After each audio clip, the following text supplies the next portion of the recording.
CinematicCritic, fresh off from seeing The Maze Runner, completed this time, the second half. So when we left off, the girl had just been introduced. To get back to my screen, I turned it off. And that just goes to show how much of an idiot I can be. I'll just go to it, it's right here. Okay.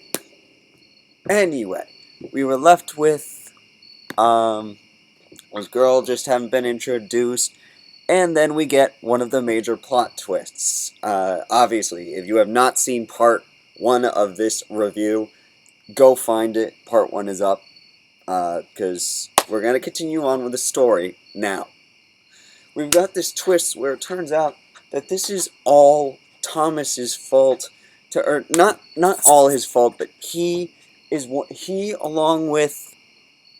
there she is.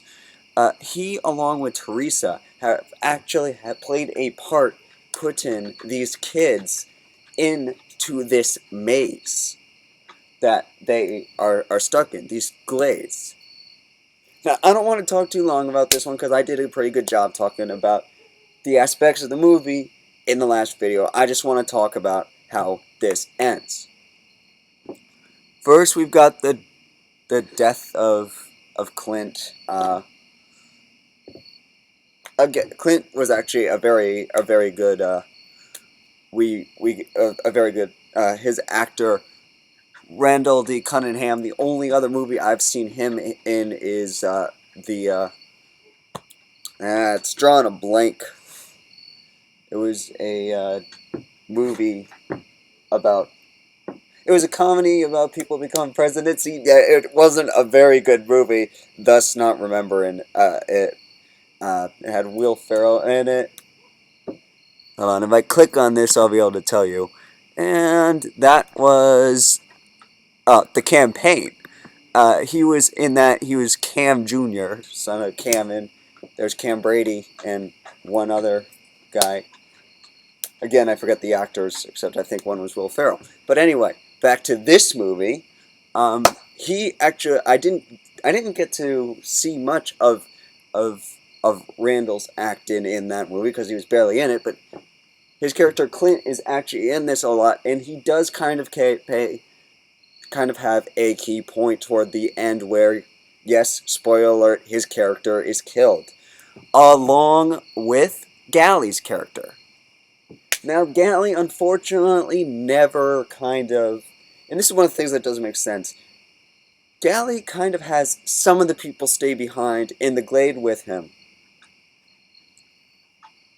And it seems like only, I thought there were like 36 people, but they're not ever very clear on that. And that's another problem I have with this. But so people must die while they're in there. Because of all the people that stay behind, I think it's like 7 or 8 that actually make it out alive. Including, I could tell you, Albie amazingly comes back. He survives being stung, as it is. The other guy who was stung, I remember now, was Chuck. Ben. Chris Sheffield was Ben, and I unfortunately didn't get to see much of him because he actually dies fairly on from a sting. Albie managed to come back, so he makes it out with Thomas, Mino. Chuck, I believe, was one of the ones that's coming out. I know Newt was coming out. Like I said, I like the Newt character, so I'm glad that I'm going to see the Newt character back. And hopefully I'll get to see more of Albie, because he was a pretty good character, and I really didn't want him to die, so I'm relieved that he's not. Mino, of course, going to be interested. Thomas, I would say that those characters I named, so looking at it, assuming Chuck was one of the characters, the top 5 build, Thomas, Albie, Mino, Chuck, Newt, are all coming back. Gally, he's dead now. Frypan, don't remember which one that was. Teresa, she's coming out as well, so that's 6 there, I believe. And it's either 5 or 6 that made it out. Ben, he's dead. Zart, I don't know. Winston, Jeff, Clint, unfortunately died. And we have got, this is the one I really want to talk about. We have got Ava Page, this Patricia Clarkson. And now that I watched the ending again, having watched the whole movie, having seen that he was the one who was... I did remember the fact that he and Thomas and Teresa were responsible for putting the kids in the maze. But it was a little different watching it this time. It made a little more sense. And at the same time, after it happened, it made less sense. Because he was right, I think Gally kind of got a little overpowered, so to speak, and, you know, all these other kids who stayed behind in the glade, what happens to them? Well, Ava Page is like, there's a line at the end of the movie, she says, Thomas continues to impress. However, like, if she's got that tone where he seems, where she's like, she actually says, you know, there are more survivors than I thought there would be. No matter, we'll see about that after the second trial. So, I'm getting the idea that they're kind of like the Capitol here. Again, very Hunger Game-ish, where they only want certain people. Now, they've made I think it's a lie. This is part of the mystery here to keep you interested into the second movie. And that's why I will go see it now, for sure. What is the answer to all this? All this is big enough to span across multiple movies. It can't be solved in just one. What exactly is Thomas? And I say what because it seems like he is kind of changing. Newt, I believe it is, says, doesn't matter who you were before now, it matters who you are now. And it's one of those cases where Thomas is a totally different person now than he was when he had his memory. That said, I don't think there's really a... Not that there's not a point. I think that there's not a difference. Because it seemed by what Ava Page said that Thomas might not actually... Thomas, I don't know, he might have objected to the test he was doing, and that's why they ended up sending him and Teresa up there after all. We'll find that out in the second movie, hopefully, or maybe the third. I think this is a three-part. I mean, I'm looking at the third one is apparently coming out at some point. But we've got this... They're making Ava Page seem all good in that end clip, in the end scene where she seemingly sacrifices herself when the Grievers come in to kill everyone. Here's the thing.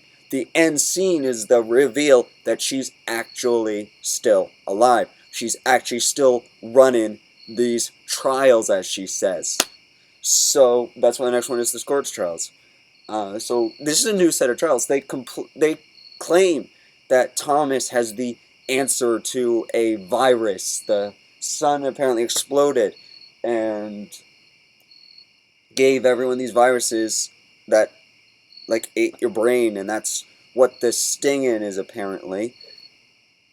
Now, I don't know where the truth is to that. They don't clarify whether that's truth or whether that is false. There may still be some truth to that. So, really, a lot of mystery left here. They've definitely done a good job with the cliffhanger at the end there.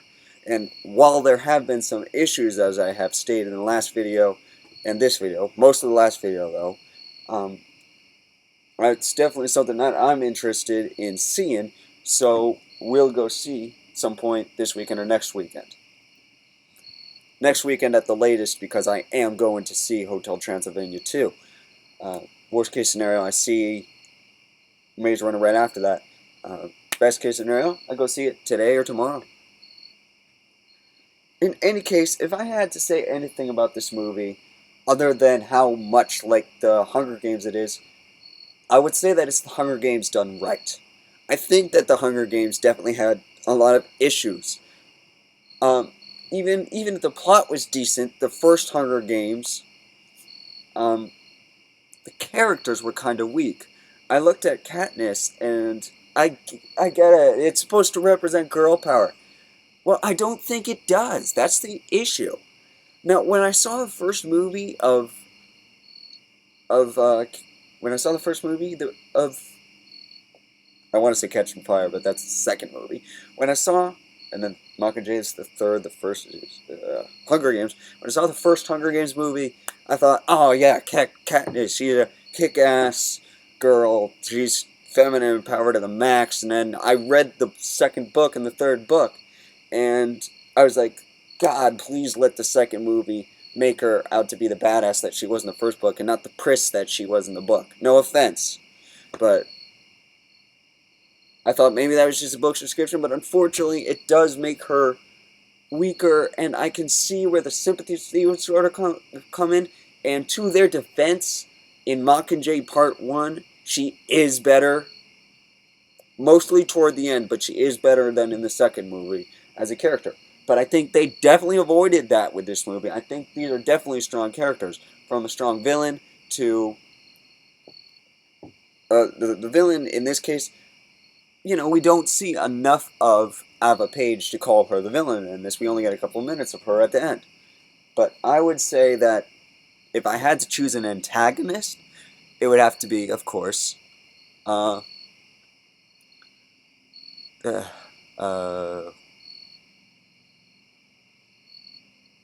yeah, I guess it would be Gally. I mean, it's hard, but Gally, like, there are certain things that would qualify him for an antagonistic role, trying to take over the, he's like, yeah, we all live as brothers, and then toward the end he tries to, like, take it all over. I get he's trying to protect it, but the other thing is he's not stung. Maybe it would have made more sense if he had been stung and started losing his mind. Then again, maybe it wouldn't have, because they had that wicked stuff to cure. Because I think that's what they used to cure Albie, is that stuff that came up with syringes. But if so, and obviously they didn't have that when Ben was stung, because that came up with Teresa. There is a lot to explain about this movie, so it's definitely one you should check out for yourself. If you're at all confused, then you should still go check it out. You should go check it out if you're at all confused or interested. And I hope I've at least be able to pique your interest. I know I've let a lot of spoilers out, but there's one thing that I find interesting about movies. It's this: I can tell you what's going to happen, and yet you can go see this movie and you can get your own opinion.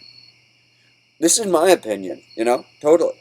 Go get I recommend the movie for you guys to go watch and make your own opinion. Don't just say, oh yeah, it's this, this, and this based on my opinion. Go form your own. And I'll tell you whether the movie is really, really bad and you can skip it, and even then you can go try to watch it. Or I can say, like I'm going to say with this movie, that the movie is really good, but you don't have to watch it. Now, when I say this movie is really, really good, no. Like I said, it definitely has some drawbacks. Is it better than The Hunger Games? In my opinion, yes. I'm thinking... I'm definitely going to recommend it. I think it gets better than the average 7 or the average 6. I want to pull up my O-rated system.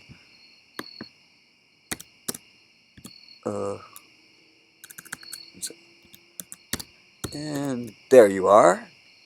So let's take a look at the ratings. I am definitely going to recommend this, which is a 7 through a 9.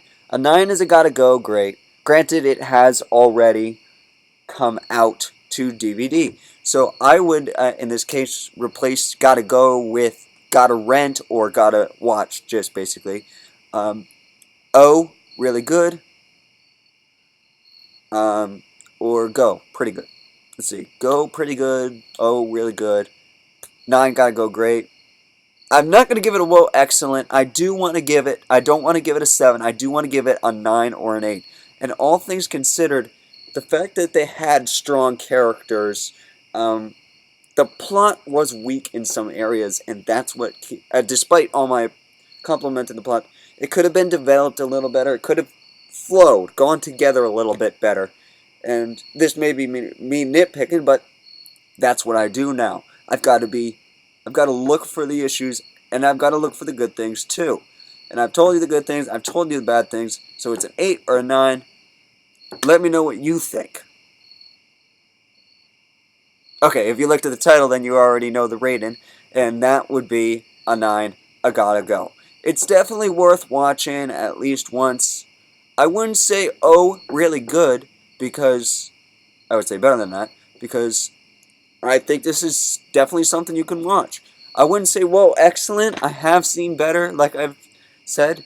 You have to have very few complaints for me to get a 10, and like virtually none to get an 11. 9, I've got complaints, but I've got more compliments than complaints. The same thing goes for an 8, but in this case, it's just all respective to how many. And I will give this a 9 out of 11.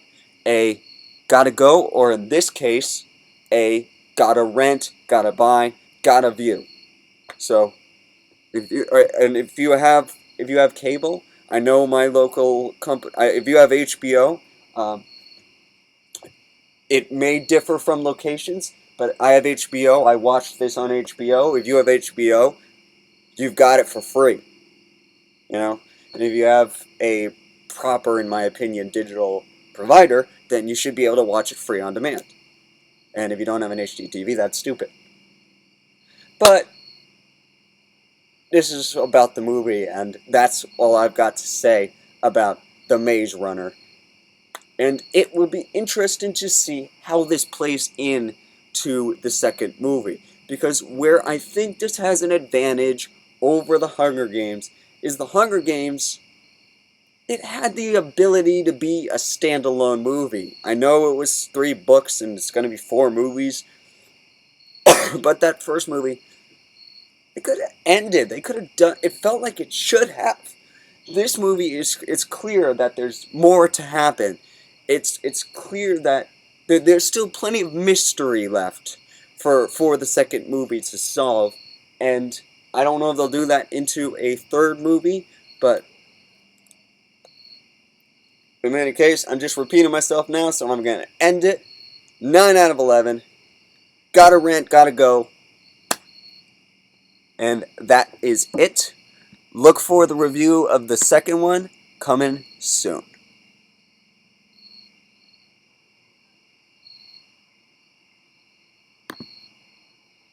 All right.